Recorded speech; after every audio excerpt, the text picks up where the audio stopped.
Okay. Floor is open. Okay. Yeah. Then I'll start it off. Fine. Does God want everybody to be fully observant? Or are there some people that are put into this world whose purpose it is to reach some level of observance, but maybe not to go all the way? Oh, what a nice question. Does God want everyone to be fully observant, or does God put people into the world and intends for them to just go to a certain degree? Right. Well, one thing's for sure, he puts people in the world with very different capabilities. Now, if you just measure their capabilities against the Zirata of the Torah, you would say to expect everyone to fully comply with everything in the Torah is just an impossibility. But that judgment would be factoring out divine assistance. So you could have a situation in which the starting resources that a person has aren't sufficient to reach full compliance, but as the person makes an effort, he's given more and more resources to the extent that he will be able to fully comply. I think that that's a much more realistic picture. I'm just mentioning this, but it's a question of orientation. There seems to be perhaps a contradiction between the idea that the Torah commands a person each commandment, and therefore he's responsible to do everything. And on the other hand, you can't hold a person responsible and liable for more than he's able to do, which would make it sound like what you're obligated to do is your best. You're obligated to make your best effort. You're not obligated to actually succeed in doing everything. There was a famous philosopher named Immanuel Kant who held that position. Ought implies can. To say that you ought to do something presupposes that you're able to do it. The Torah rejects that position. The Torah holds a person, and of course, there are other philosophers who also reject Kant, but that rejects that position. You are obligated to do everything perfectly. It's just that you're not blamed and not held responsible and liable for failure if success is beyond your capabilities. That's not the same as saying that you're not obligated. You really are obligated to do everything. So I think the idea is that your capacity will expand as your effort expands. There are many cases on record of people whose starting capacities were very low and turned out spectacular performances, including late life converts who certainly started with a tremendous lack of preparation and who turned out extraordinary performances. So I think that we have to put that down to what we call siyata d'shmaya. So I haven't seen this question discussed in the words that you raised it, but my understanding would be yes, the hope and the expectation for each person, ability of each person is to actually fulfill the Torah perfectly. I should say something else. To fulfill it perfectly, I should mean without failure. That doesn't talk about the quality of performance. That's something else. That could be open-ended. That no matter how much passion and how much commitment and how much courage you have, you may do everything right, but there may be many more spectacular ways in which you could do things. You could do them better in quality, and that might be open-ended. Right? It might not a question of just doing or not doing. Yeah. Har Sinai. One of the things that differentiates Yiddishkeit as opposed to other religions is that by Har Sinai, all Klal heard Hashem's voice. But the rest of the Torah is all written by Moshe. Because you heard the first two commandments, right? Could be wrong about that, but I think it's the first two, and the rest of them Moshe heard from Hashem. So wouldn't it have been better if couldn't Hashem created us that what happened is that Hashem told us the commandment, and then we died, couldn't he have just not said it at the Torah's commandment and his voice not kill us? Couldn't he have just not what? Couldn't Hashem have made it that he's able to tell the commandment to us and that we just didn't die? So he could have heard all the Seres Dibbers from Akash Baruch Hu.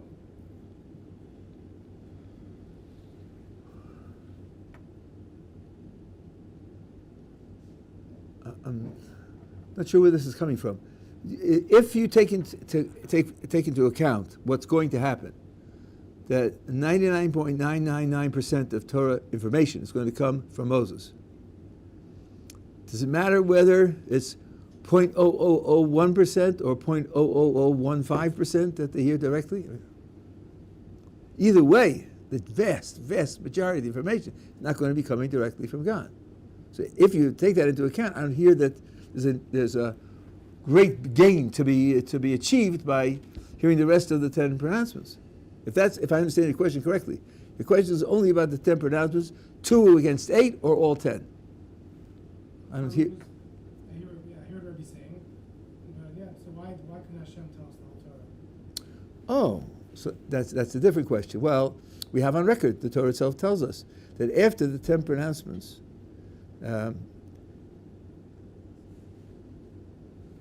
the people said to Moses, we don't want to hear from God anymore.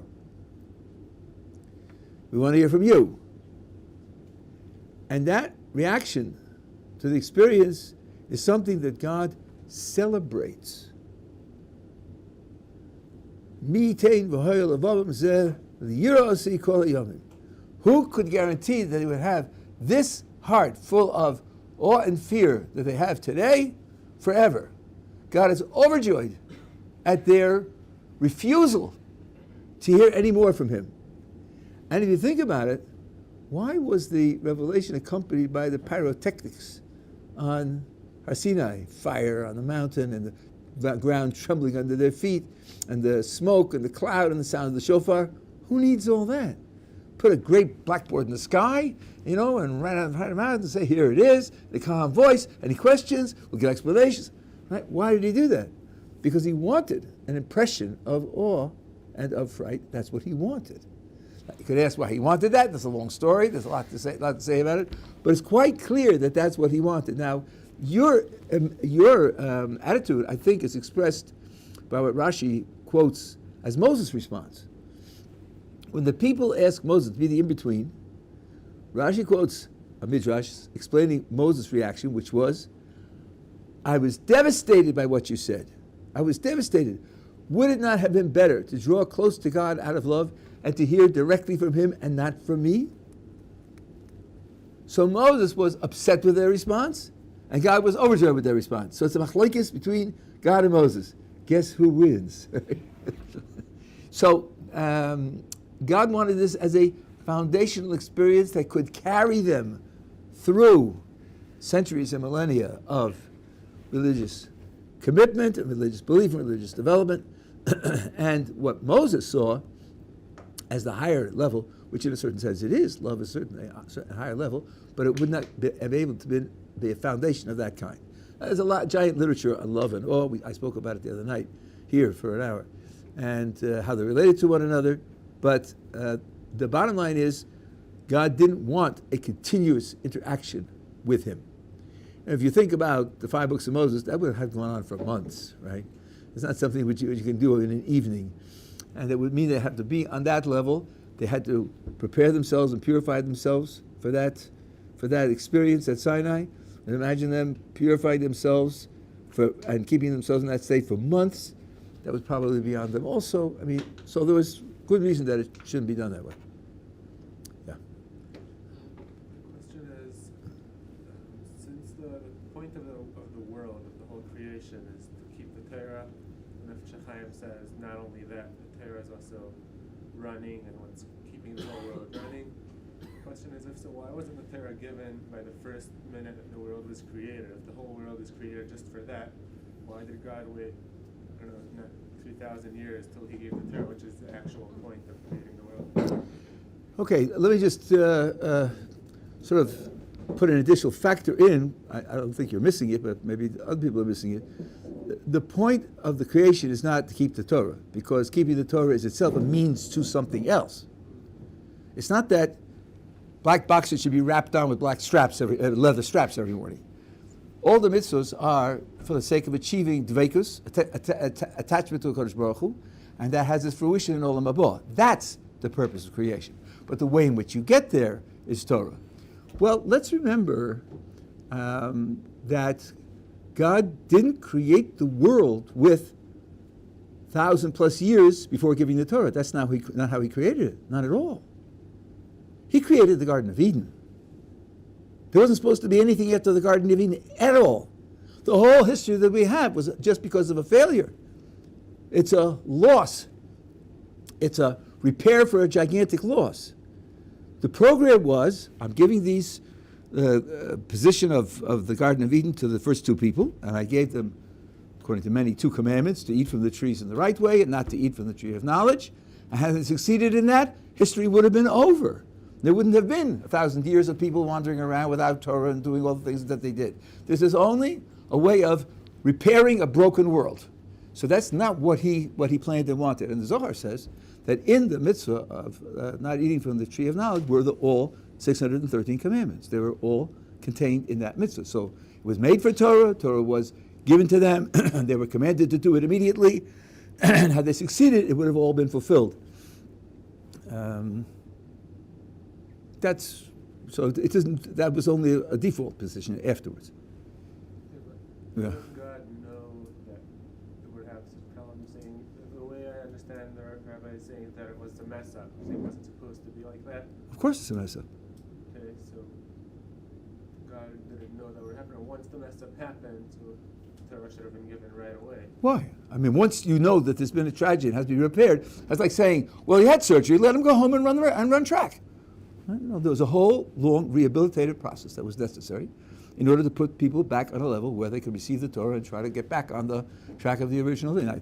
That's a programmatic statement, but in order to have what in Yiddish talk is a kasha, you have to have a positive reason why it could have been done this way. Not just, I don't see why it couldn't have been done this way.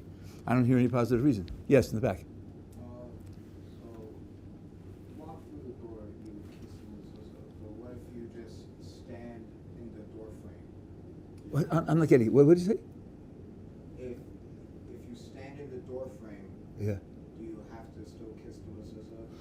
No, I'm not trying to be funny. Okay, no. I mean, the contrast between what he's talking about, what you're talking about, like from world to world. First of all, there is no commandment to kiss the mezuzah. I knew this was going to shock somebody. It's a nice thing to do. Some people kiss the mezuzah, some people put their hands on the mezuzah and kiss their hands, and many people walk through without doing anything at all. Part of the idea is that different rooms have different functions. You have a living room, and a dining room, and a kitchen, and a bedroom. When you go from room to room, you're often going from function to function. The mezuzah has in it parchments that express certain fundamental ideas about how the world runs and how God is situated in the world.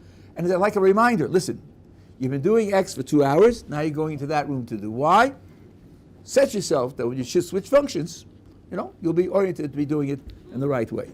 That's one of the ideas that the mezuzah carries. It's nice to recognize it. It's not necessary. And I don't know of any particular laws of where your feet have to be planted when you kiss the mezuzah coming in the room. Those who have that custom, I don't know of any particular details of that kind. Yes. I was wondering, going back to the question about kind of the Garden of Eden, if Hashem knew that Adam and because Hashem is detached from time and he knows what is going to happen, what has happened, what is happening, etc. So if Hashem knew that Adam and Eve were going to eat from the tree of knowledge of good and evil, why even put it there so easily accessible? I understand the idea of giving them the opportunity of free will, but if Hashem wanted the world to be the Garden of Eden, why even give them that free will choice? Well, the question is what he wants us to do in the world that he creates us to be. Let me parody your question by asking, why wasn't God satisfied with squirrels? Because that would be nuts. Was that, we need cross-pollination for oak trees? Is that the idea? The idea, very briefly, if you look at the second chapter of the Way of God, he spells this out in great detail. The idea of the creation is to provide good. The greatest good that God can provide to a creature is to be as much like God as possible, because God is the greatest good.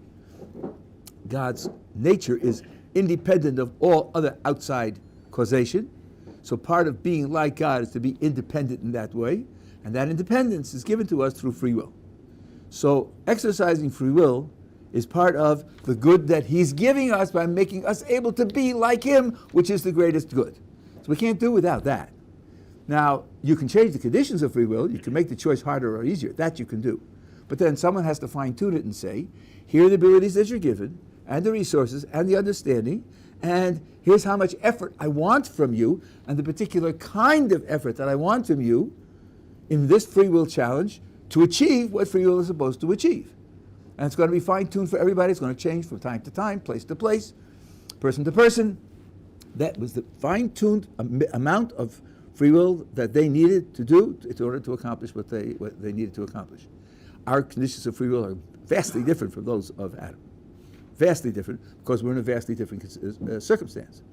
So more than that, that's only a programmatic statement. I'm just saying it was fine-tuned for the sake of whatever conditions he was in, but it's impossible for us to know in detail all the conditions that he was in so as to judge how much there should be and describe it correctly. So I can't say any more to your question than that. Who else? Yeah. Oh. My great-grandfather, when he was alive, used to do this motion with his fingers, and he would say, there's something I can't feel, then, it doesn't exist for me. And that was what he would say when he would try to talk to them about God or anything spiritual. Say, if I can't feel it, say it in Russian. Then it's not real. Oh, very good. He's Russian. Okay. Yep. And so subtracting serious health or mental disorders, could a person be born with an inability to conceive of a higher power, perhaps like how some people are born without an inner monologue, and could some people be born with some kind of an intellectual barrier to understanding specifically that there is a higher power? Could that be just a component that is missing from birth and they cannot develop? You're really asking a psychological question, and I'm not a psychologist. I never studied psychology formally, so I don't know a authoritative answer to your question. People are born with various types of disabilities. I know there are certain physical conditions which are accompanied by very limited intellectual ability. The ones that I have seen, like children with Down syndrome, for example, it seems to be quite obvious that they're not capable of conceiving of a creator, great ex nihilo, and all the rest. Then that's not what their lives are meant to achieve. But I think the Russians, I have taught Russians on occasion. I very much enjoyed teaching them because they're very tough-minded, they're intelligent, they'll argue to the end, and they'll accept if they see that it's true. They're not biased. They just want to argue it out. Now, even I find even Americans' idea, if I can't touch it, it's not real. Well, I think you can show quite quickly that that's a bit short-sighted. You can't touch the past. Golly. You can't sense atoms by touching them. So I guess that doesn't matter if you're told scientifically that they're there if you can't feel them, right? You can't touch numbers, can't touch abstract qualities. They're all part of the world. You deal with them, there are sciences of them. So the idea that if I can't touch it, it's not real, is dreadfully, dreadfully out of touch with the world that they know, the world that they feel they're comfortable in. You point that out to them, especially Russians, say, oh, okay, I see that was a little short-sighted, a little, not to take into account of reality. Yeah. I think with that question, it's more difficult to ask because we describe God as more of an entity, not like numbers. I'm sorry, I can't hear you. God is more of an entity. Numbers aren't an entity. I don't know how to use the word entity. I'm a professional philosopher. The word entity means anything that exists. A number is an entity, and God is an entity, and pencils are entities, and walruses are entities. They're all entities. They're entities because they exist. Right? There are different types of existence and so on and so on, but not everything is physical. That's all I wanted to point out. He wanted something to be perceptible by touch. That means he wants it to be physical. Saying that everything should be physical is just too short-sighted. The world isn't like that. Even he knows the world isn't like that. Yeah. Is there any inherent need to or value to just being normal in Yiddishkeit? Meaning, if you have a way of doing something or whatever that for you is your way that helps you achieve, what you need to do, connection to Hashem or whatever. But if it differs than everyone else, maybe even people find it strange or whatever, is there any reason in Judaism for us to say, well, you should give up what might be helping you do good because there's just this sacrifice to the idea of being normal? Okay, this is a very interesting question, and there's actually a Derech Har that talks about it. Let me just mention what you're taking for granted. Obviously, the different ways that people do things have different effects. I don't know what's going on in child development in America today, but in my time, competition was very, very important. Almost all achievements that were reinforced were a matter of winning with somebody else losing. Whether it was grades in school, it was your percentile, that was your achievement, or in sports, or or in competition for social relations with other people, it was all competitive. It was taken for granted, and people who were good at competing felt good about themselves. And the competition brought out great effort and great success. At a certain point in life, some people began to think, maybe this isn't the best way to be, because what happens to the losers? What happens to the winners whose goal is to beat him? Not to do this well, but to beat him. What kind of person does he become? Is this really the development of a sensitive, high-minded, noble attitude towards the world, towards other people, towards oneself? Maybe not. Maybe cooperation should be stressed more than competition, and so forth and so on. So I think the way in which you do it, the adverb, is quite important, and you have to look at its consequences. Now, you're talking about cases where there's variation, and in terms of the secondary effects, there's no difference that would make one more valuable than the other. It's just a question of doing like everybody else does or not doing like everybody else does. We do have a rule on that, and the rule is you need a reason to be different. You need a reason to be different. That means the default is to do it the way everybody else does it, but there may be reasons. And if you have a reason, then it can be justified to be different. Because after all, if everybody's doing it one way and you do it another way, you're going to attract attention. You can't avoid that. Well, attracting attention is a big spiritual challenge. First of all, when they attract attention, some people feel under social pressure, and that exerts an influence on the decisions that they make, which may destroy their independence and their autonomy. Secondly, it sets up friction. Does he think he's better than we are? Why isn't he doing it like everybody else? Has he got a disability and needs special attention? Why isn't he doing it like everybody else? The verse that applies here is Har Sinai alecha sim elokecha. You should walk with your God with privacy. Privacy. Without advertisement, and in particular without standing out. Now, there are reasons that people do stand out in various ways, but they have to have reasons. So I think that's really the the starting point.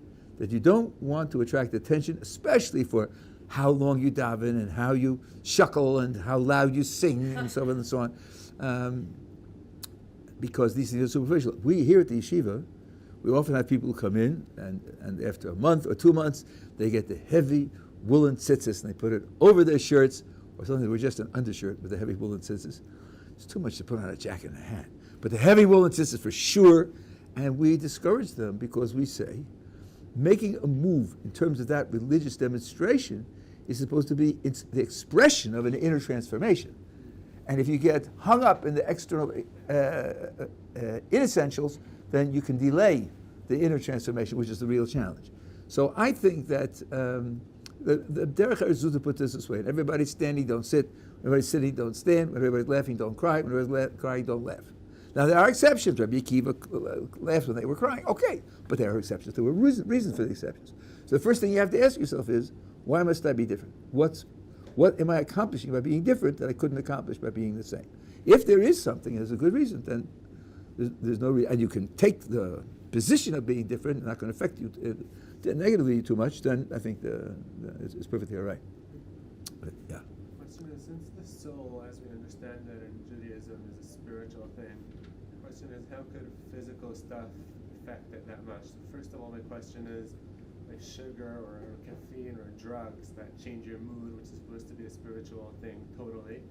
Second of all, also if you get a CVA in your brain, that could cause you to lose your memory. Your memory should be stored in your soul, so you should have it in the world to come. So how could a CVA cause you to lose your memory, or even change your personality, which is supposed to be something spiritual?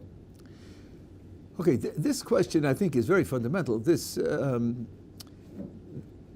question is asked by religions generally, and they have very different answers. I don't know if any religion stresses the integration of the spiritual and the physical as much as Judaism does. And it needs some kind of explanation. I can do the whole thing tonight, but let me point out a few factors to think about. I once was speaking to someone who was involved, who's enamored of Hinduism and Sufism, and the people who go off to a cave and meditate or a mountaintop, and they cut themselves off from social society and as much as possible from physical society because they want to be very spiritual. So I asked one of those people, who creates mud? Where does mud come from? Doesn't the creator of the universe create mud? Could it be that mud in the stock market and all the rest are anti-spiritual, detrimental to the purpose of the world? Isn't God sustaining their existence all the time? Maybe there's something else that has to be explored here. Many, like the Kabbalists in general and the Ramchal in great detail, say that one way of describing the spiritual challenge of the world is to use your spirituality to spiritualize the physical. The soul that you're given is created spiritual. The world is created with a capacity for spirituality when human beings realize that capacity. And that's what the human being is doing, starting with his body and then spreading out to the rest of the physical world. After all, according to many, the whole of the world goes to the world to come. Even the mosquitoes. It's all going to be there. Nothing that God created is going to be lost. Indeed, that makes a very deep analogy between what we're doing and what God is doing. God creates a world with the capacity to develop into something which deserves a certain intimate connection with God. Do we also realize the potential of something else to have it enter into that kind of relationship with God? Yes, we do. He does that for the entirety of creation. We are given the ability to do that for the whole of the physical. The secret is we do it for the spiritual also because the soul develops also. That's another point. But the idea here is that the physical world is the proving grounds of the spiritual activity. And that's why there's no such thing as spirituality without physical participation. Now you ask, what about the dependence of the spiritual on the physical? And if that harms the person's spiritual resources, how are we to explain what that effect has on the world to come, and so forth and so on? Well, the first thing to know is God doesn't hold you responsible for more than you're able to do. Let's take a really extreme case, coma. Person's in a coma for 3 months before he dies. No tefillin for 3 months.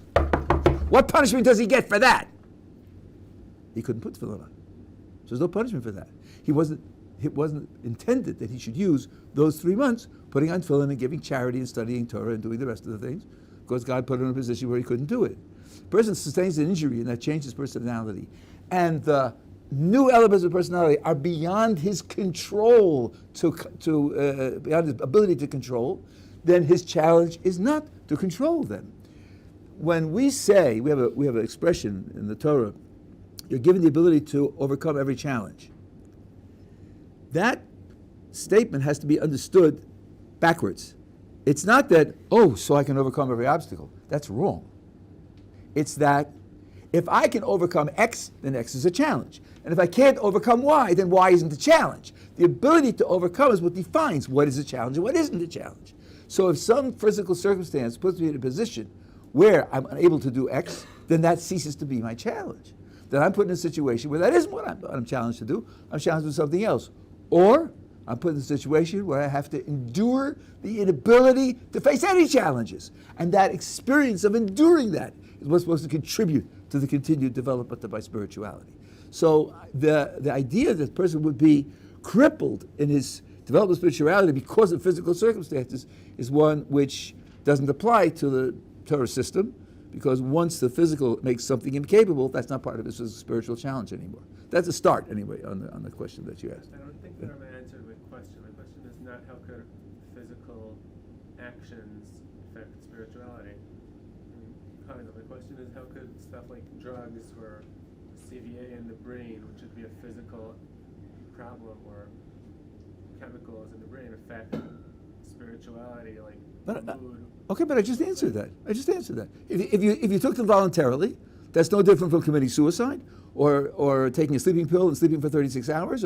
You have the ability to affect yourself physically. You can hang yourself on the head and go unconscious. That's no different from anything else that you could do, which affects your physical condition, and your physical condition affects your spirituality. Mihe machotim le'shevatanis. There's a simon in the Shulchan Aruch which says, "Who are those who sin by fasting?" Isn't fasting good? Isn't fasting something which expiates sin and improves you? Not if it makes it harder to study Torah. Not if you can't concentrate in davening. Not if you can't be kind to other people.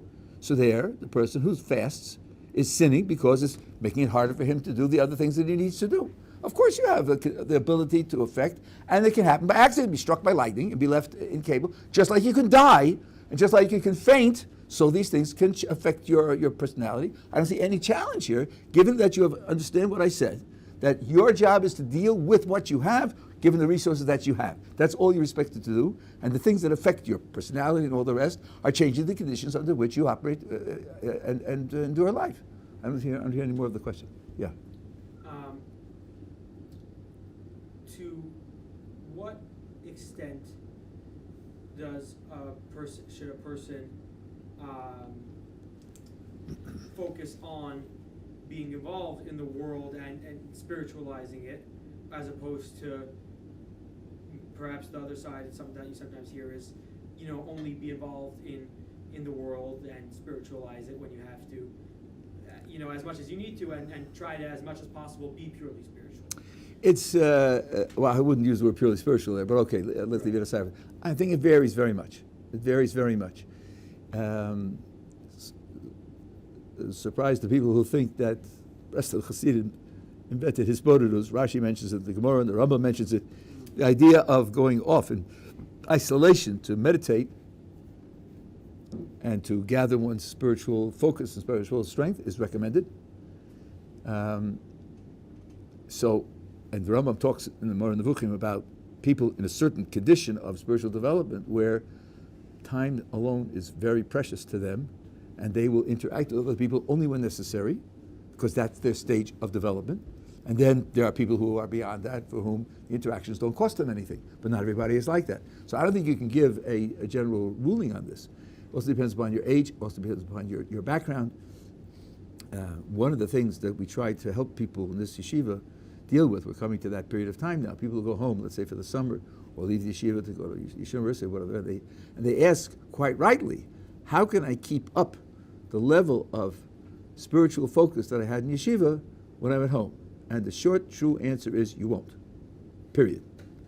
So you have to be realistic about how much you're going to lose, so you won't be devastated by the loss, and have strategies for preserving what is realistic to speak about preserving.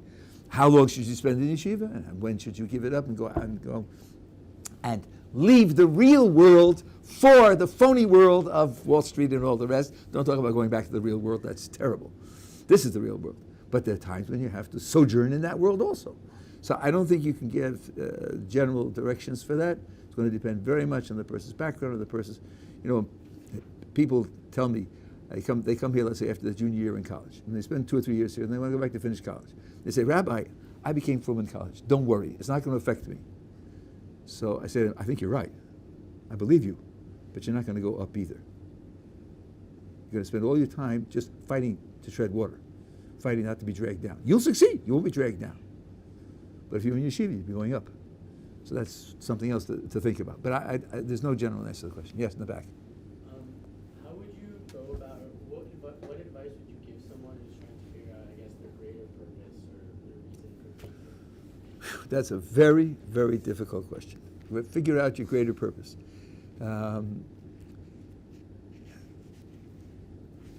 I'm very realistically prejudiced in this matter. My Rebbe, Boston Rebbe, Zatzal, guided me in every step of my development. I could see after 25 years that he saw where I was supposed to end up, and he guided me to going there. I didn't know myself where I was going to end up. It's wonderful to have the advice of older people who have tracked the development of many people, particularly people like you, who can tell you, given your capabilities, what direction you should take. And there are two things I want to mention briefly about this. First of all, there's no one right route of development. I've had people go to 2 outstanding spiritual authorities and be told that they gave me very different advice. So what? There are different ways to develop your characteristics and your capabilities, and different types of success that you're capable of. And this one was envisioning this type of success, and it was envisioning that type of success. It doesn't mean there's a contradiction and one's wrong, or maybe they're both wrong and something else is right. Not at all. Same thing in sports. There's no one way to train an athlete. There are various ways, which will give him various strengths and weaknesses in his performance. And then it may not be clear, certainly to you, and maybe not even to others, what your ultimate purpose is until you've tried various things and see how you react to those things. The Greeks had a slogan for education. You should know something about everything and everything about something. I think even one of the Rishonim brings it. It's a very wise saying, because on the one hand, there are lots and lots of things going on in the world. If you have no clue about half of them, then you're going to be lost in things that happen. On the other hand, you should know everything about something, because then you'll know what you don't know about all the other things. If you get very deeply into one subject, then you know your grasp of the other subject is superficial, so you know when to ask. You'll know when to seek further information. So it gives a tremendous balance. Now, in going from the many things you're going to know just something about, you start interacting with something, and you may have new experiences and learn of new realities, which may inspire you in a way that you didn't anticipate. So that used to be the hope of a liberal education in university, maybe 100 years ago. So I think that knowing it, especially knowing it for yourself, everybody's prejudiced in his own case, everybody's rationalizing his own case. Very difficult to be clear about your own case. Talk to other people, talk to older people, people who've seen this kind of development before, and let them help you. And realize that it may not be clear until you've had some more developmental experiences. Yeah. No, so wait a second. I'm sorry. I'm getting. Yeah. It's okay.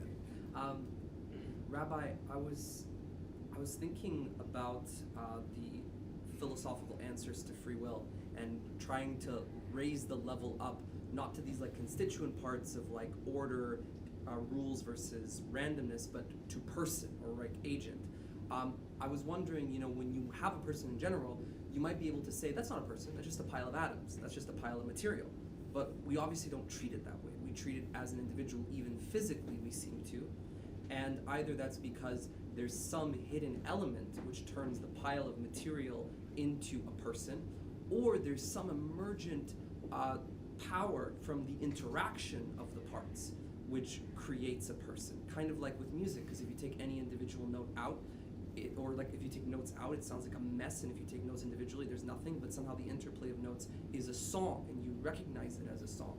So I want to then take that over to how we were approaching the idea of free will not having any value in of itself, and to say there, maybe we're looking at free will improperly, because it's supposed to be a component of this of a larger construct of something else, and then the emergence of those parts is like a distinct thing. So, and the example I would give is when I'm considering the future, I can do something very unique because of my free will, which is I can rationally enjoy contradictory outcomes. So I can't devote my life to being a doctor and devote my life to being a firefighter.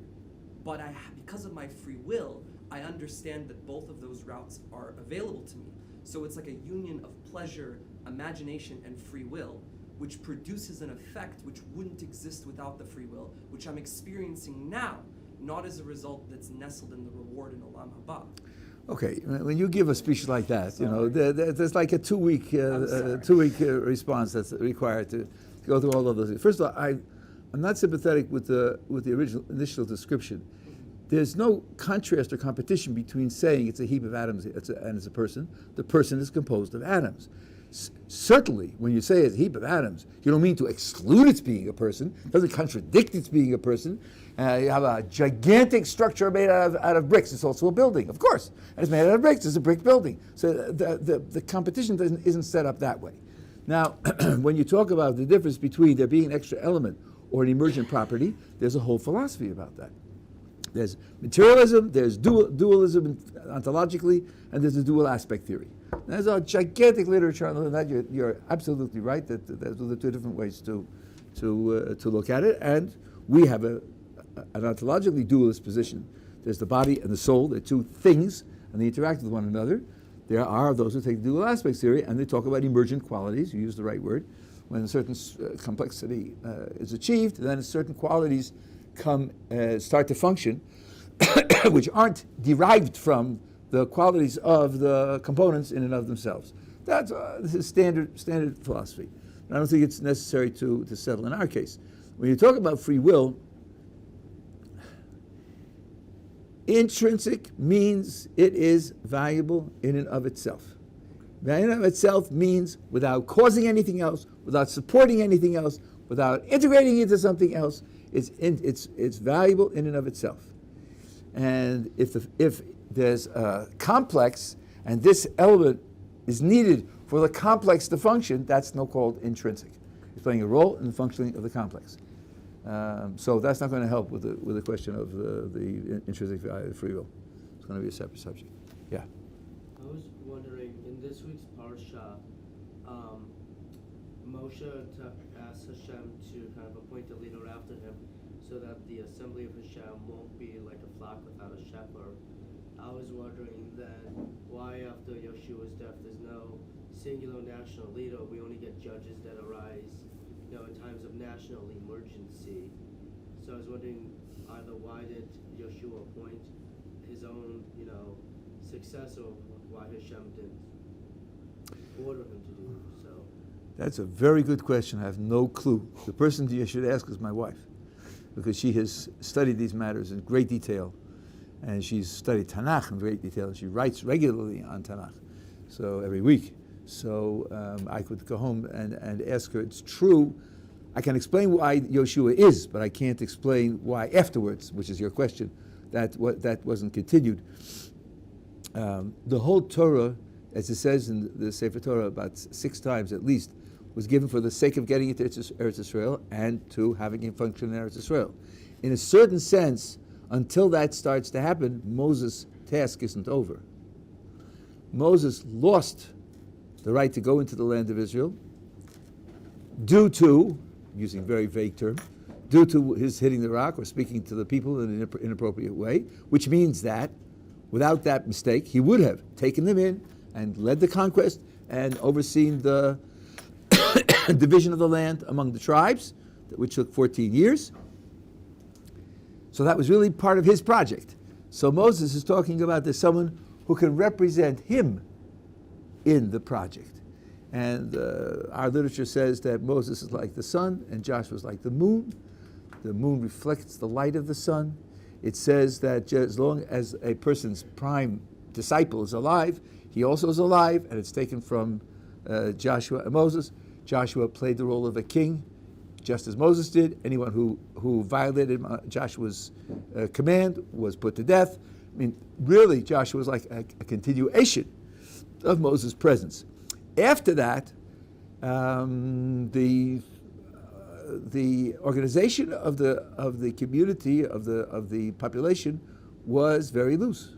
Was very loose, as you pointed out. They appointed judges mostly when they were under military pressure, and they used them as a chief executive to be able to respond to military pressure. And then, when things were okay, they lived as tribes. The separate tribes had their own leaders, but they didn't amalgamate into a single unity until King Saul, which was hundreds of years later. So what the point of that is, what we're supposed to learn from that, I really don't know. It's a very good question.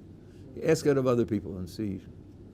Thank you. I was wondering if I could also ask. Well, there are other people who want to ask, so let's, we're sort of running out of time. Yeah. So the question is, since Judaism has a rule for all people in the world, the Jews have 613 commandments, anyone else has 7 commandments, what is the purpose of other religions in the world? And it's one thing, religions like Islam, where they're okay, they don't break any of the commandments. I can understand why there's a need for them. Religions like the Eastern religions, which believe in idols, or even Christianity, which is also considered a desire according to Judaism. How can we understand that there's a need for those religions? Well, let's see. I think that question could be understood in two ways. And after all, this goes all the way back. Idol worship goes all the way back. Shais, we're talking about beginning periods of the creation. When you say there's a need for them, there's two different things you could mean. You could mean that God ordains them. They have a positive role to play in bringing the world to its fruition.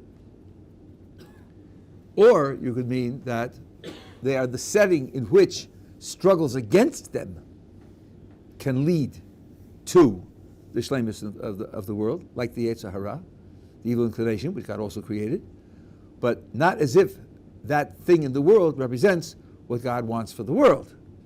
So when you say what purpose they have, you make it sound as if, well, they must be doing something that God wants to be done. God made us capable of murder.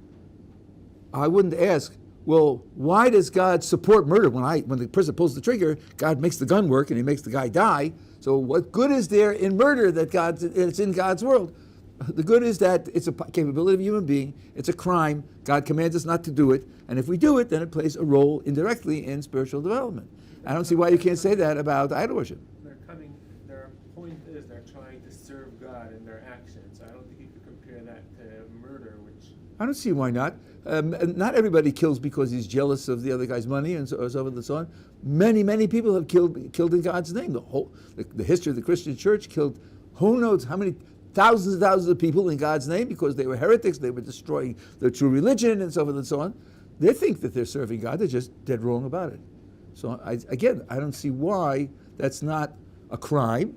It could be a crime based on sincere motivation and just terribly wrong understanding of how the world works. That's another type of crime. Maybe you can call it a shogeg, like suicide bombers who think that the creator of the universe wants them to do that. That's not the same as Camus, who said, if there is a God, I spit in his face. That's what he said. It's not the same kind of crime. But all of these things are wrong-headed. They're things that God forbids, and they are tolerated to exist in the same way in which wrong-free decisions are tolerated to exist and to influence the world, because then the world becomes a place which you have to overcome this as well. I don't see why it has to be more than that. Are they saying there's no benefit in those other religions keeping them, or the way you see that? I understand. Is there any benefit in murder? I don't see the difference between them.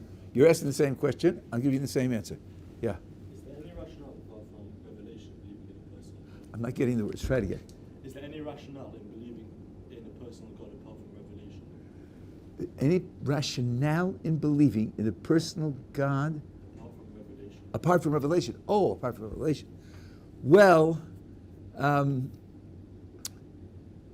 personal God. Things happen to people that are very difficult to explain without some kind of intelligent providence.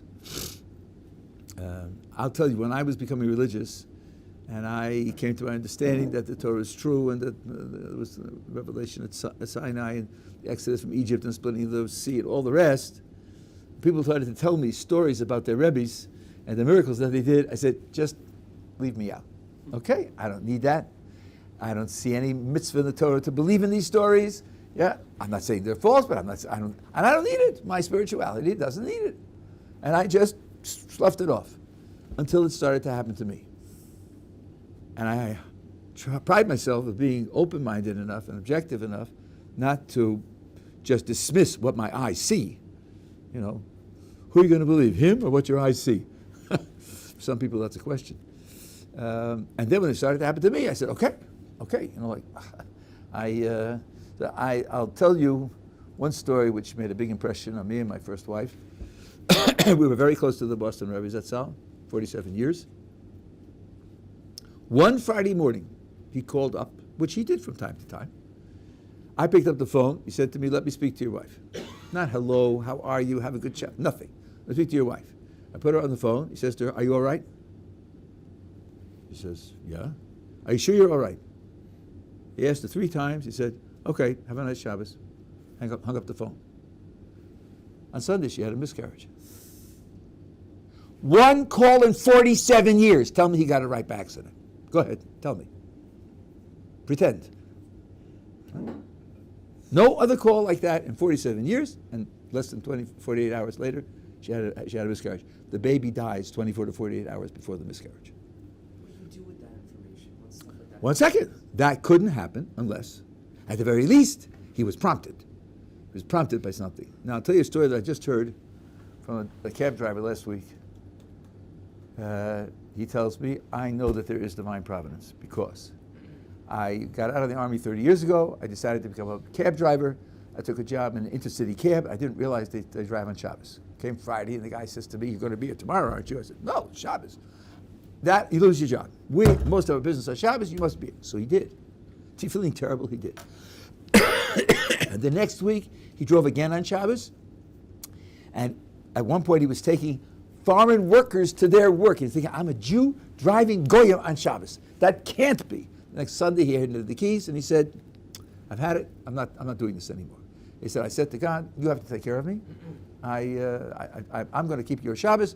You have to take care of me. He joined another company, and he started to work driving a cab. And he did okay. He did okay. Not terrific, but he did okay. Got married, had children. 10 years later, he's sitting at a red light in Yerushalayim with passengers in the back. And suddenly he gets this overpowering urge. Grab the wheel and floor the accelerator. He's a cab driver in traffic. Grab the wheel and floor the accelerator. And he can't fight it. He can't fight it.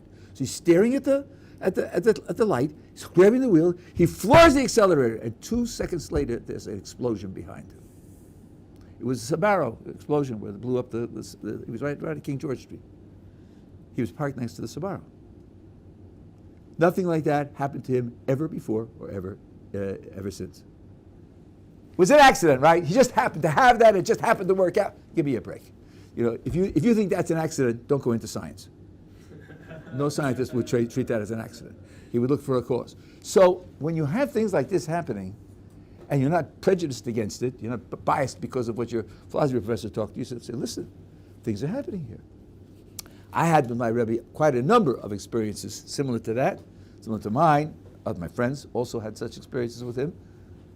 He pretty regularly did things that other people can't do. So I have to say there are powers that don't fit the normal fit of human behavior, human experience, and one has to take that into account in one's own understanding of the world. So I think that with experiences like that, now, I didn't believe the people who told me those stories, so I don't expect you to believe me when I tell you these stories. But keep your eyes open, and if it starts to happen to you, then pay attention and draw the conclusion that that's the kind of world you're living in. Yeah. Should a person view his purpose as for outside of himself, and therefore he should only focus on his own, and even in growth, even in things for him to just connect to God one-on-one, he should only focus on doing things that help him, that are for his own growth as much as is necessary to get to the goal of doing things for society and the world? Or is it the opposite? You know, your goal is to fulfill your purpose and to connect your soul to God and only be involved with the world as much as you need to fulfill your purpose. You missed it. It's both. Of course. It's both. Only this way or only that way? Why think that way? The Maharal says that there are three kinds of commandments. Some commandments tell you how to relate to God. Some commandments tell you how to relate to other people. And some commandments tell you how to relate to yourself. There are three responsibilities. No one controls the whole picture. You know where this comes up. It comes up a person who has the ability to earn a lot of money and who's dedicated to Talmud Torah, and he will pay for many, many people to study Torah. But what about his studying Torah? He has mitzvahs Talmud Torah also. And he says, every hour that I work, 25 people are going to study. How can I justify taking off an hour for me to study? That's one. This way it's 25. And that's wrong, because he has a mitzvah of Talmud Torah also. So one of his responsibilities is to develop himself, and another responsibility is to do for the world what the world needs for itself. And you're right to say that part of my calculation when I develop myself is, a more developed self, what can I do for the world? There can be exceptions. There's a Chas v'Sofer, which I heard from Rav Mendel Weinbach, Zichrono Livracha, was one of the founders of Har Sinai, where HaKadosh Baruch Hu says, shall I hide for Avraham what I'm going to do? What does this have me to? Why should he hide it? And then he decides, yes, tell him. He said because he was spending his whole life managing a community of people and bringing them closer to God. He didn't have time for the inner hisbodedus, the inner isolation, the inner meditation, which would create within him the normal capacity to receive prophecy. So God says, he didn't do it. He didn't develop it. But because he didn't develop it, because he was taking care of a community of bringing people to me, he's not going to lose out because of that. But what you see is that all these things have to be all taken into account. So the responsibilities are triple, and one has to divide one's time. It's one of the very difficult things in spirituality, divide their time. And again, it's different from person to person, different from time of life to time of life, and all the rest. You know, there are tricky subtleties here. Rav Wolbe wrote a pamphlet for people who are going to get married. And it was never sold. People got it from his house. A friend of mine showed it to me. He said, yeshivas are training in selfishness. Everything's, well, you're American, so you're a little different, but you know, come from a frum background, a frum family, everything's done for you. The money is provided, the food is provided, the instruction is provided, the books are provided, your clothes are provided. Everything is selfish. You're going to get married? Better think about it. Better think about it. You're entering into a very different type of relationship than you've been trained for, or accustomed to, I should say, not trained for, but accustomed to. So, different stages of life have different demands on the person, but all three are necessary and relevant. It's not one to the expense of the other. Absolutely. Okay, last question. Yeah. Sorry, my phone's not turning on, and I had there it is. Okay. Do mitzvot have defined levels of priority faced with a limited amount of time, and three mitzvot which could potentially be performed within that time, but could equally be performed at any other time? Would there be any way to know which one should be performed? I didn't quite get it. There's a certain hour, and in that hour, you could do one of three. That's the idea? Yes, one of three. There's time for, and they're all able to be performed at another time. So it's not like. So which you get precedent for being done at that time? Yes, yes. Let me think for a second. I wonder if is there a rule for that? We're not going to miss out on any of them. And they're all three in front of you simultaneously, so you just make a free decision between the three of them. Well, if one is objectively, like for example, one is biblical and one is rabbinic, then you should definitely take the biblical one. But now, let's see. I don't know whether Asay Dochlos Asay would apply here. That's only when you can only do one. Because there's a difference between what's docha and what's kodem. What comes first. There are certain rules about what comes first, but they're not. I don't think they're very general. They won't cover most cases. I'm trying to think. None of the rules of Kedima come to my mind at the moment, but There are rules of one being done before the other, but most of the time they won't apply. Most of the time they won't apply. There may be rules that I'm not aware of. Ask this of someone like Rabbi Breitowitz. He would have a, he's an encyclopedia. But then generally speaking, if you can't find rules that apply to the situation, you're free to choose whatever you want to do with Yeah, you see, there's kind of subtle things that would come in. Let me say something brutal and very negative. How do you know you're going to be alive an hour from now? I'll get to it this afternoon. Okay. By the way, they got manna every day, every morning, and they used it up at night. And the Gemara says someone who worried about tomorrow's food, it's called Miktani Amani. He's not really a person with great faith and trust in God. You know what the Kotzker Rebbe said? The reason he doesn't have faith and trust in God is because he thinks he has for today. That's why he's wrong. Who says he's going to have it for today? He doesn't really believe that God is controlling the world. Tomorrow, who knows? They could believe about that, not believe that. No, he thinks he's got it in his pocket.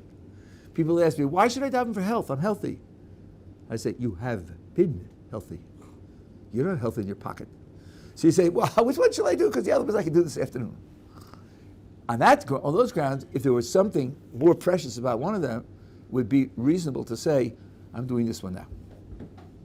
I'll get to the other afternoon if I'm not overtaken by other responsibility, whatever it is. But since objectively this one has some special feature, I want to do this one now, and I'll get to the other ones this afternoon.